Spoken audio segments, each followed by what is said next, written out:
नमस्कार, पोलपात में आपका स्वागत है और मैं हूँ प्रतिमा सिंह।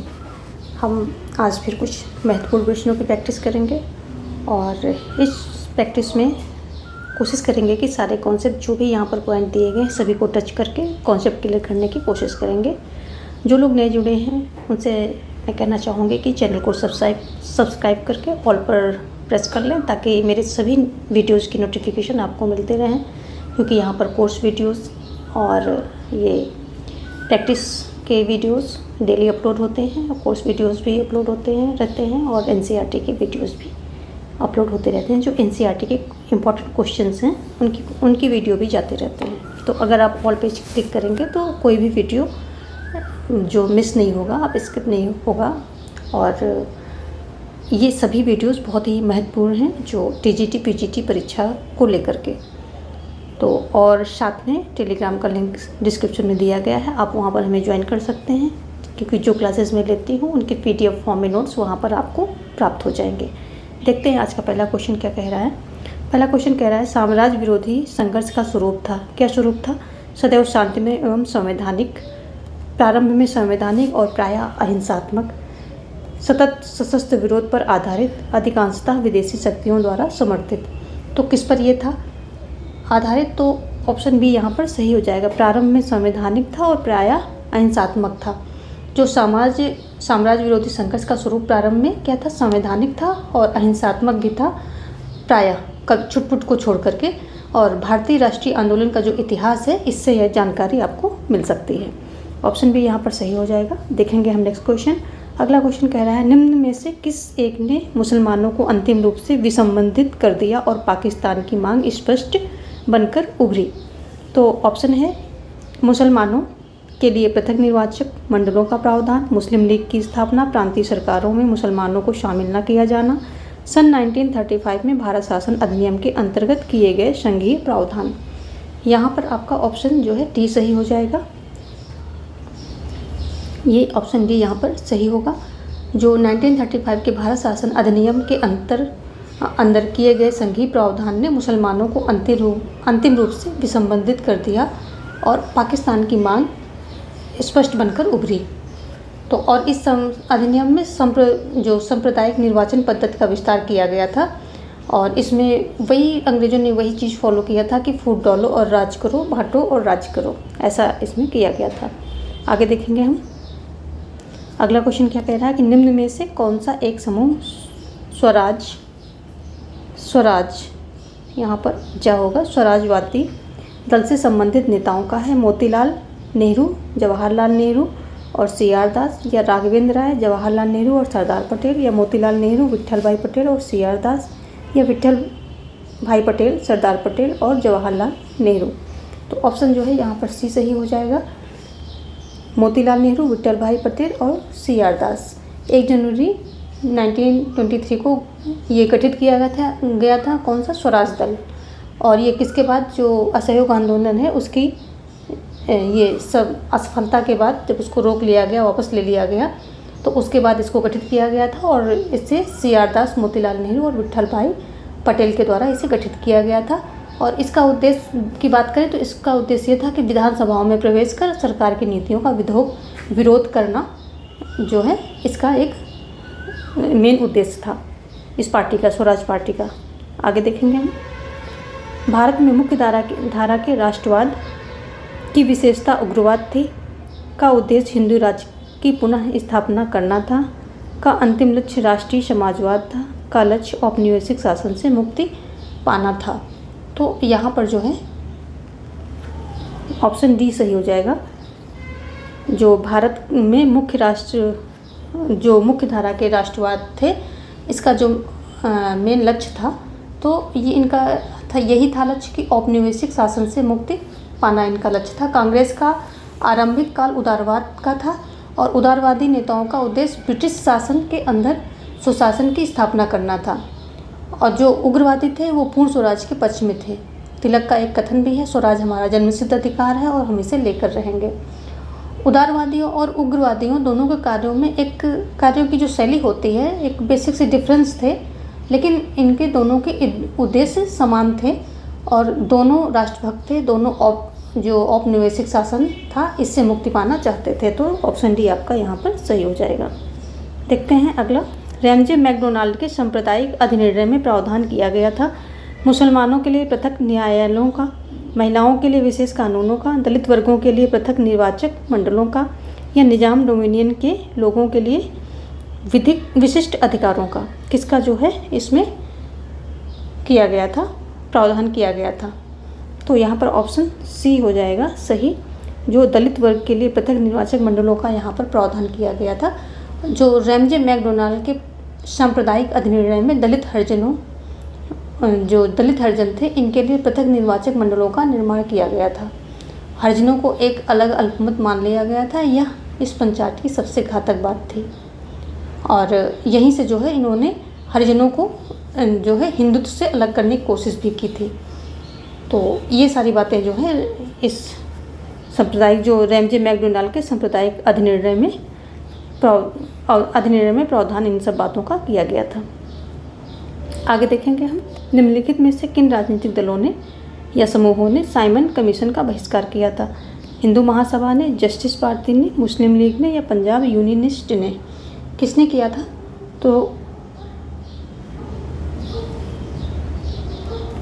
तो यहाँ पर आगे है कोड, हमारे पास कोड का प्रयोग करेंगे हम।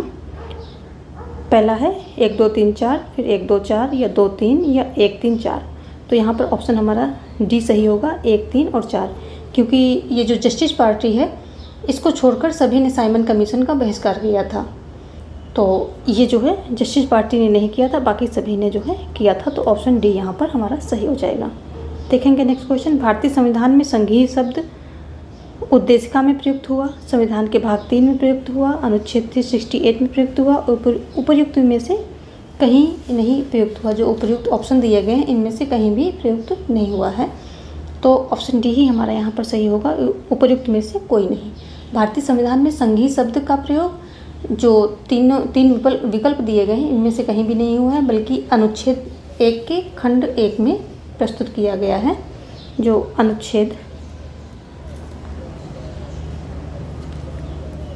अनुच्छेद 1 के खंड 1 में ये दिया गया है और इसमें कहता है कि भारत अर्थात इंडिया राज्यों का संघ होगा। यहाँ पर इसका संघ का प्रयोग किया गया है।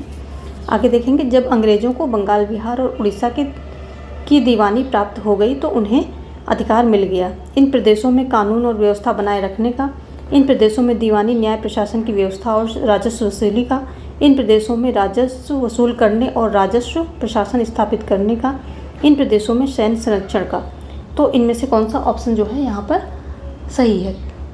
तो ऑप्शन बी यहाँ पर सही हो जाएगा। इन प्रदेशों में दीवानी न्याय प्रशासन की व्यवस्था और राजस्व वसूली का इनको जो है अधिकार मिल गया था। बक्सर के युद्ध के पश्चात शाह आलम और रॉबर्ट क्लाइव के मध्य 1765 ईस्वी में इलाहाबाद में संधि हुई थी, जिसके तहत ईस्ट इंडिया कंपनी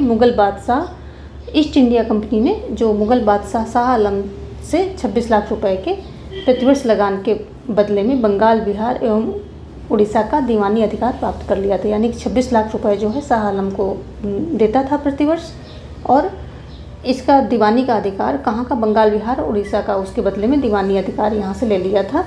और कंपनी को इन प्रदेशों में राजस्व वसूली, न्याय प्रशासन की व्यवस्था का अधिकार मिल गया था। यानी कि राजस्व को ये वहाँ पर वसूल कर सकता था, कर वगैरह लगा सकता था, और उसके बदले में इस अधिकार के बदले में 26 लाख रुपए शाह आलम को सालाना ये देते थे ये कंपनी। आगे देखेंगे हम। Poverty of philosophy of poverty के प्रत्युत्तर में लिखी गई थी। निम्न में से कौन सा लेखक युग्म जो है संबंधित था? मार्क्स एवं ड्यूरिंग, प्रूदो एवं मार्क्स, या ड्यूरिंग एवं फ्योरबर्ग, या प्रूदो एवं फ्योरबर्ग? तो यहाँ पर जो है ऑप्शन बी सही हो जाएगा। जो पॉवर्टी ऑफ फिलॉसफी है ये 1847 में कार्ल मार्क्स के द्वारा लिखी गई है, और फिलॉसफी ऑफ पॉवर्टी है ये प्रूदो के द्वारा लिखी गई है। और इसी फिलॉसफी ऑफ पॉवर्टी के प्रत्युत्तर में पॉवर्टी ऑफ फिलॉसफी मार्क्स ने दी थी। तो ऑप्शन बी यहाँ पर सही हो जाएगा। देखेंगे हम नेक्स्ट क्वेश्चन। निम्नलिखित में से कौन संप्रभुता के बहुलवादी सिद्धांत का समर्थक नहीं है? GDH कोल, मेटलैंड, बोदा या लिंडसे? कौन जो है संप्रभुता के बहुलवादी सिद्धांत का समर्थक नहीं है?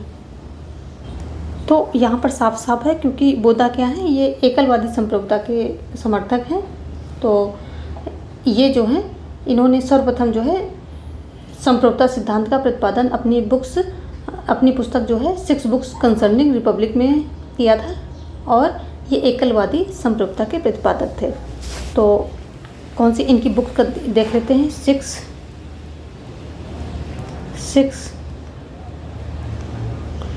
बुक्स कंसर्निंग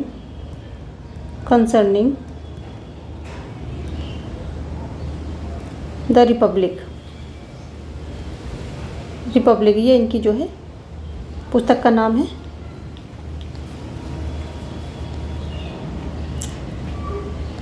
और इसी पुस्तक में इन्होंने अपने संप्रभुता संबंधी जो है विचार दिए थे।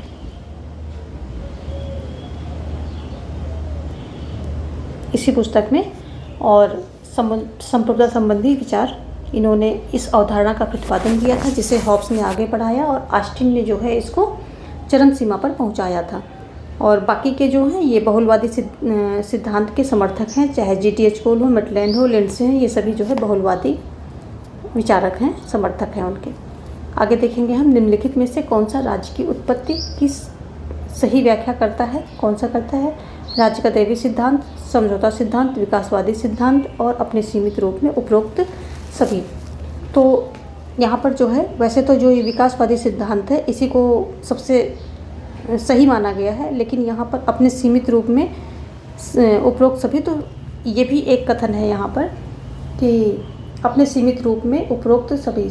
ये कहा गया है कि जितने भी सिद्धांत दिए हैं, राज्य की उत्पत्ति के सिद्धांत जितने भी दिए गए हैं, तो उनको उन सभी का राज्य के विकास में जो है एक सभी का योगदान है थोड़ा थोड़ा सा।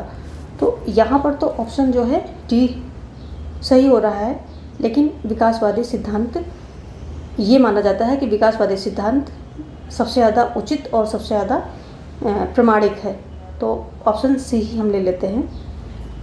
वैसे ये भी हो सकता है, तो आप लोग कमेंट में बताएंगे कि इन दोनों में क्या सही होगा। सभी बताएंगे डी सही होगा ज़्यादा या सी सही होगा, क्योंकि ये जो दिया गया है अपने सीमित रूप में, जो ये सीमित कर दिया गया है, सीमित, तो ये यहाँ पर ऑप्शन ये भी हो सकता है कि ये भी सही हो सकता है। तो अपने सीमित रूप में उपरोक्त सभी, ये भी यहाँ पर सही दिख रहा है। और विकासवादी सिद्धांत तो है ही, इसको तो मानते ही हैं कि सबसे ज़्यादा जो है ये जो है प्रमाणिक है और इसी को माना गया है सबसे ज़्यादा। तो इसका चलिए आप लोग मुझे कमेंट बॉक्स में बताएंगे कि इसका सही आंसर क्या होगा। चलिए, इसको दोनों आंसर यहाँ पर सही दिख रहे हैं, ये भी दिख रहा है, और जो ये सीमित शब्द यहाँ पर प्रयोग कर दिया गया है इसकी वजह से डी भी दिख रहा है, और सी तो है ही। तो चलिए, मैं ये आप लोगों को छोड़ती हूँ, बताइए इसका क्या सही होगा। हमारे अकॉर्डिंग मैंने सी दे दिया है हम, लेकिन आप लोगों का भी कमेंट का इंतज़ार करेंगे कि आप लोग इसको क्या बताते हैं। आगे देखेंगे, लोक संप्रभुता के दर्शन को सर्वप्रथम किसने प्रतिपादित किया था? लॉक ने, हॉब्स ने, रूसो ने या मिल ने? तो ऑप्शन सी यहाँ पर सही हो जाएगा। जो ये लोक संप्रभुता या लौकिक संप्रभुता है, इसको रूसो द्वारा ये दिया गया है। इनकी पुस्तक का नाम क्या है? सोशल कॉन्ट्रैक्ट इनकी पुस्तक का नाम है, और इसी में इन्होंने अपने संविदा संबंधी विचार दिए हैं। मिल की बात करें तो ये नकारात्मक स्वतंत्रता के प्रबल समर्थक हैं, और ऑन लिबर्टी इनकी पुस्तक है जिसमें इन्होंने अपने स्वतंत्रता संबंधी विचारों को दिया है। और हॉब्स की बात करें तो लिवायथन जो है लेवियाथन इनकी पुस्तक का नाम है, जो फ्रांस में जब ये देश से बाहर थे और कब 1651 में जो है लिखी जाती है, और ये गोडाल्फिन को समर्पित थी। गोडाल्फिन को ये समर्पित है। लॉक की बात करें तो टू ट्रीटीज ऑन गवर्नमेंट इनकी जो है पुस्तक का नाम है लॉक की, और इनका जिसका एक पार्ट जो है रॉबर्ट फिल्मर जो राज्य का उत्पत्ति का दैवी सिद्धांत है उसको खंडित करता है। दूसरा पार्ट हॉब्स के निरंकुश राजतंत्र को खंडित करते हुए उसी में दूसरे पार्ट में ही इन्होंने अपने सामाजिक समझौते को दिया है। तो ये लॉक के द्वारा हो गया। ऑप्शन जो है सी यहाँ पर सही हो जाएगा। आगे देखेंगे, समाजवादी विचारक प्राकृतिक संसाधनों के राष्ट्रीयकरण का समर्थन करते हैं ताकि उत्पादन की लागत मूल्य को कम किया जा सके, उत्पादन बढ़ाया जा सके, शोषण को रोका जा सके, प्राकृतिक संसाधनों का पूर्ण सदुपयोग सुनिश्चित किया जा सके। तो जो समाजवादी विचारक हैं या समाजवादी जो राज होते हैं, तो ये प्राकृतिक संसाधनों का पूर्ण सदुपयोग सुनिश्चित करने के लिए ऐसा करते हैं कि जो जितने भी प्राकृतिक संसाधन होते हैं इनका राष्ट्रीयकरण कर लेते हैं। और जो ये समाजवादी राज होते हैं लाभ के भाव से कार्य नहीं करते, वरन समाज कल्याण का इनका प्रमुख लक्ष्य होता है। और निजी संपत्ति को सामाजिक असमानता का कारण मानते हैं, इसलिए जो राज्य के प्राकृतिक संसाधन को राष्ट्रीयकरण करने का ये समर्थन करते हैं। और इनका उद्देश्य होता है कि इन संसाधनों का समाज के हित में पूर्ण सदुपयोग करते हुए सामाजिक भेदभाव को समाप्त करना, यानी कि जो आर्थिक विषमता है उसे समाप्त कर दिया जाए। तो निजी संपत्ति का ये विरोध करते हैं, नहीं मानते हैं, क्योंकि निजी संपत्ति सामाजिक असमानता का कारण है, ऐसा ये मानते हैं। आगे देखेंगे, निम्नलिखित में से किसका मार्क्सवाद से मेल नहीं है? राज्य उत्पीड़न का यंत्र है, राज्य समाप्त हो जाएगा, धर्म लोगों के लिए अफीम है, राज्य एक आवश्यक बुराई है। तो यहाँ पे साफ साफ दिख रहा है कि राज्य एक आवश्यक बुराई है। ये किसका है? उदारवादियों का है, मार्क्सवादियों का नहीं है। यदि हम मार्क्सवादियों को देखें तो राज्य उत्पीड़न का यंत्र है, राज्य समाप्त हो जाएगा, राज्य धर्म लोगों के लिए अफीम है, श्रमिकों का कोई राज्य नहीं होता, श्रमिकों का कोई राज्य नहीं होता, श्रमिकों का कोई राज्य नहीं होता, ये है। और हर युग में बुजुर्गा तथा सर्वहारा, बुर्जुआ तथा सर्वहारा 2 वर्ग होते हैं। तो ये बताते हैं कि हर युग में 2 वर्ग होते हैं, एक जो उत्पादन के साधन पर नियंत्रण रखता है, दूसरा जो मजदूरी करता है या उसकी गुलामी करता है। क्रांति के बिना पूंजीवाद का अंत नहीं होगा, यानी कि इस क्रांति को ज़रूरी मानते हैं। और क्रांति के बाद सर्वहारा की तानाशाही आ जाएगी। तो सर्वहारा की तानाशाही की बात करते हैं, तानाशाही इसकी बात होती है कि क्रांति के बाद सर्वहारा की तानाशाही स्थापित हो जाएगी। और अगला है समाजवादी राज्य में वर्ग भेद मिट जाएगा, यानी कि वहाँ वर्ग रहित समाज हो जाएगा और वर्ग भेद मिट जाने से राज्य स्वतः ही समाप्त हो जाएगा। ये सारी इनकी बातें हैं, ऑप्शन डी यहाँ पर सही हो जाएगा। अगला देखेंगे, राज समाजवाद विश्वास करता है किस पे? राज्यविहीन समाज पे, जनतंत्र में, क्रांति में, विधिविहीन राज्य में। तो अगर हम राज्य समाज की बात करें तो ये राज्यविहीन समाज में विश्वास करता है। राज्य समाजवाद एक ऐसी स्थिति प्राप्त करना चाहता है जहाँ समाज स्वयं ही इतना सक्षम हो जाए कि उसे राज्य की ज़रूरत ही न रह जाए। समाजवादी क्रांति के जो बाद में जब क्रांति हो जाएगी, समाजवादी क्रांति होगी, तो इसके बाद राज्य में सर्वहारा वर्ग के हित में जो राज्य होगा वो सर्वहारा वर्ग के हित में कार्य करेगा। उत्पादन के साधनों पर समाज का नियंत्रण होगा और उत्पादन में सहयोग के आधार पर राज्य के संसाधनों का वितरण उनके बीच करेगा। तो ये सारी बातें राज्य समाजवाद की हैं। बेसिकली ये मानता है कि जो उत्पादन के साधन होंगे उसमें राज्य का नियंत्रण होगा और उनको वो जो भी उत्पादन के साधन हैं उनको सभी के बीच में बराबर रूप से और उनके सहयोग के आधार पर वितरण करेगा। तो ये सारी बातें राज्य समाजवाद की है। और इसका बेसिक कॉन्सेप्ट देखें तो ये राज्यविहीन समाज में विश्वास करता है और ये ऐसा मानते हैं कि जब संसाधन पर्याप्त मात्रा में उपलब्ध हो जाएंगे और जब उन पर नियंत्रण समाज का होगा, किसी व्यक्ति का नहीं होगा, तो वहाँ पर वर्ग भेद मिट जाएगा। वर्ग भेद मिट जाएगा तो राज्य की आवश्यकता ही समाप्त हो जाएगी, तो और फिर राज्यविहीन समाज स्थापित हो जाएगा। तो ये मानना है राज्य समाजवाद का। ऑप्शन ए यहाँ पर सही हो रहा है। और देखेंगे अगला क्वेश्चन, निम्न में से किस कथन का संबंध बहुलवाद से नहीं पूछ रहा है? तो राज्य पृथ्वी पर ईश्वर का अवतरण है, समूह उसी रूप में वास्तविक है जिसमें राज्य है, क्योंकि समाज संघात्मक है, सत्ता भी संघात्मक होनी चाहिए। मैं केवल उसी राज्य के प्रति वफादारी रखता हूँ जिसमें नैतिक परिपूर्णता पाता हूँ। तो ये जो पहला सेंटेंस है, राज्य पृथ्वी पर ईश्वर का अवतरण है, यही बहुलवाद से संबंधित नहीं, क्योंकि ये हीगल के द्वारा दिया गया है। हीगल के द्वारा दिया गया सेंटेंस है। हीगल एक आदर्शवादी थे, ये बहुलवादी नहीं थे, ये आदर्शवादी थे और पृथ्वी पर ईश्वर का अवतरण इन्होंने माना है, किसको? राज्य को। ऑप्शन ए यहाँ पर सही हो जाएगा। देखेंगे नेक्स्ट क्वेश्चन, निम्नांकित में से कौन क्रांति के 9 उदारवादी सिद्धांत से संबंधित है? तो क्रांति के 9 उदारवादी सिद्धांत की बात हो रही, लास्की, ग्रीन, वेबर या मार्क्स।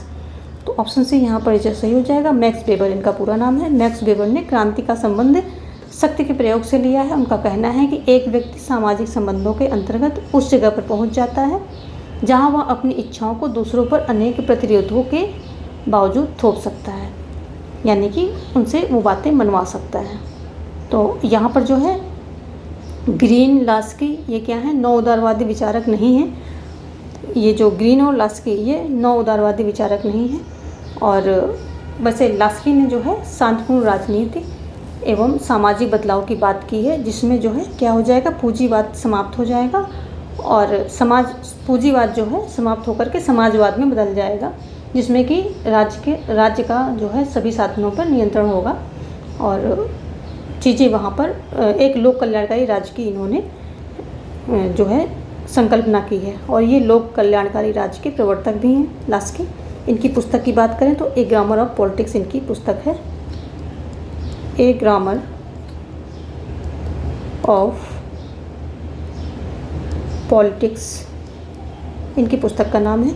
ग्रीन की बात करें तो ये सकारात्मक उदारवाद के जनक हैं और ब्रिटिश आदर्शवाद की इन्होंने जो है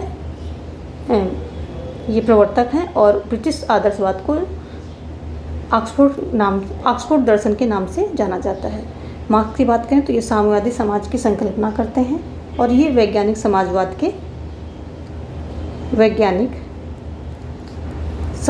के जनक हैं, समाजवाद के जनक माने जाते हैं।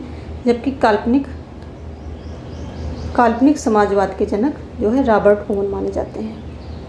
रॉबर्ट ओवन माने जाते हैं किसके, काल्पनिक समाजवाद के जनक रॉबर्ट ओवन माने जाते हैं।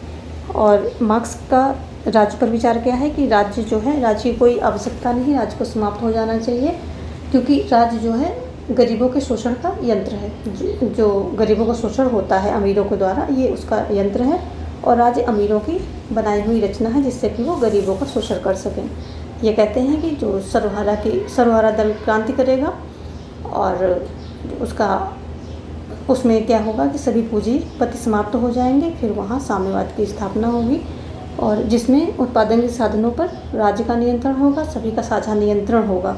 राज्य का नहीं होगा, राज्य तो समाप्त हो जाएगा, उत्पादन के साधनों पर सभी का साझा नियंत्रण होगा और लोग अपनी योग्यता के अनुसार उसमें कार्य करेंगे, क्षमता के अनुसार कार्य करेंगे और ज़रूरत के अनुसार उनको वेतन दिया जाएगा।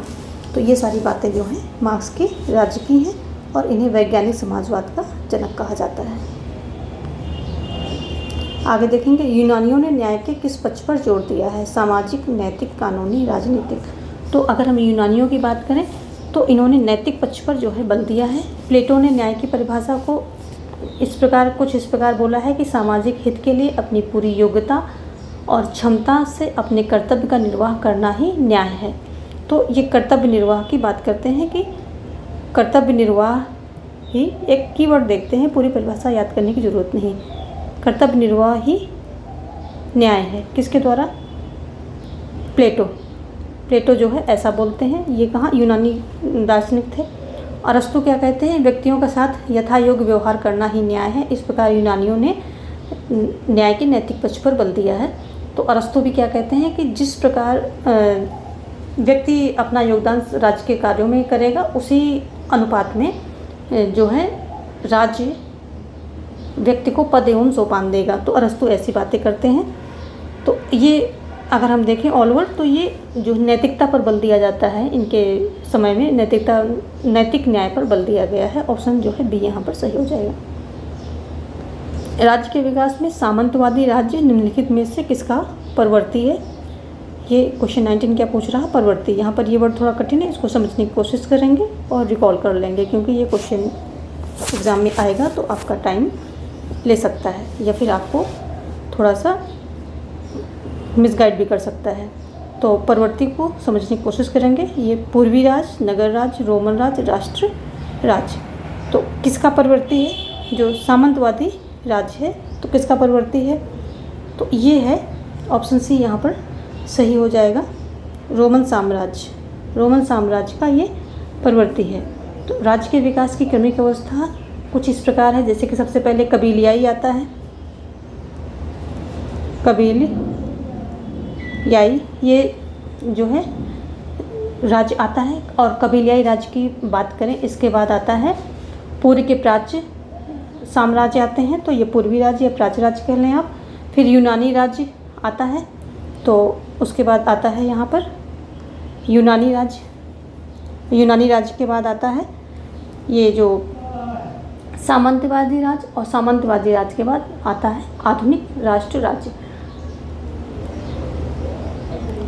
तो यहाँ पर हम देख लेते हैं, ये यूनानी राज्य आएगा, यूनानी राज्य आएगा, फिर आ गया रोमन राज्य, और इसी के बाद आएगा सामंतवादी राज्य। सामंतवादी राज्य यहाँ पर आ गया। तो क्या है ये, इसका परिवर्ती, यानी कि रोमन परिवर्ती का मतलब है कि किसके बाद, किसका परिवर्ती है तो किसके बाद, यानी कि परिवर्ती का मतलब हो जाएगा बाद। तो किसके बाद जो है सामंती राज्य आएगा, तो रोमन साम्राज्य के बाद जो है ये जो है सामंती राज्य आएगा। सामंती राज्य के बाद आधुनिक राष्ट्र या जो है ये राष्ट्र राज्य जिसको बोलते हैं वो आ जाएंगे। तो ये सब इसका ऑप्शन हो गया। ऑप्शन यहाँ पर आपका सी सही हो जाएगा। रोमन साम्राज्य के बाद सामंतवादी राज्य है, राज्य आता है, यानी कि जो सामंतवादी राज्य है वो रोमन राज्य का परिवर्ती है। ऑप्शन सी यहाँ पर सही हो रहा है। देखेंगे हम नेक्स्ट क्वेश्चन। सामान्यतः नगर राज्य की अवधारणा किससे संबंधित है? प्राचीन मिस्र से, प्राचीन यूनान से, प्राचीन चीन से या प्राचीन भारत से? तो जो नगर राज्य की अवधारणा है वो किससे संबंधित है? ये भी जो है प्राचीन यूनान से संबंधित है। ऑप्शन जो है बी यहाँ पर सही हो जाएगा। जो नगर राज्य की उत्पत्ति है ये पॉलिटिक्स शब्द से हुई है, जिसकी उत्पत्ति ग्रीक शब्द पोलिस से होती है। तो ये पॉलिटिक्स शब्द से इसकी उत्पत्ति होती है, और ये शब्द किसका है? ग्रीक का है। ग्रीक का ये पोलिस शब्द से इसकी उत्पत्ति होती है, और जिसका अर्थ है कि नगर राज्य। प्राचीन यूनान में इसका अर्थ क्या होता है? नगर राज्य। नगर राज्य इसका जो है मतलब होता है। तो जो प्राचीन यूनान है, नगर राज्य की अवधारणा प्राचीन यूनान से संबंधित है। आगे देखेंगे हम। न्यायपालिका की स्वतंत्रता की अवधारणा में निहित है, क्या निहित है? न्यायपालिका की स्वतंत्रता की बात हो रही है कि इसकी अवधारणा में क्या क्या निहित है। न्यायपालिका की सर्वोच्चता है, संसद की सर्वोच्चता है, मंत्रिमंडलीय शासन है, या कार्यपालिका तथा विधायिका से न्यायपालिका की स्वतंत्रता है। तो ये जो ऑप्शन डी जो है, कार्यपालिका तथा विधायिका से न्यायपालिका की स्वतंत्रता, ये जो है यही जो है न्यायपालिका की स्वतंत्रता की अवधारणा में ये जो है निहित है। इसमें क्या होता है कि अगर हम मॉन्टेस्क्यू के विचारों की बात करें तो इन्होंने ये माना है कि शासन के हर तंत्र, यानी कि जो न्यायपालिका, कार्यपालिका और विधायिका, इन सभी को जो है अलग अलग रहना चाहिए, और अपनी सीमा में सारे अपने अधिकारों का प्रयोग करना चाहिए, अपने सीमा में कार्य करने चाहिए।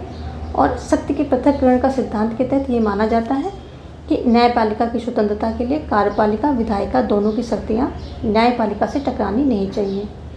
और इस सिद्धांत का अगर हम देखें कि सर्वोत्तम पालन कहाँ होता है, यानी कहाँ इसका अच्छी तरह से इसको फॉलो किया जाता है, तो ये यूएसए यानी संयुक्त राज्य अमेरिका में इसका सबसे अच्छी तरह से इसको फॉलो किया जाता है। यहाँ पर शक्ति के पृथक्करण का सिद्धांत जो है फॉलो होता है, और तीनों अंग अपनी अपनी सीमा में काम करते हैं, एक दूसरे में हस्तक्षेप नहीं करते हैं। आगे देखेंगे, भारतीय संविधान का कौन सा अनुच्छेद अल्पसंख्यक वर्ग के हितों के संरक्षण से संबंधित है?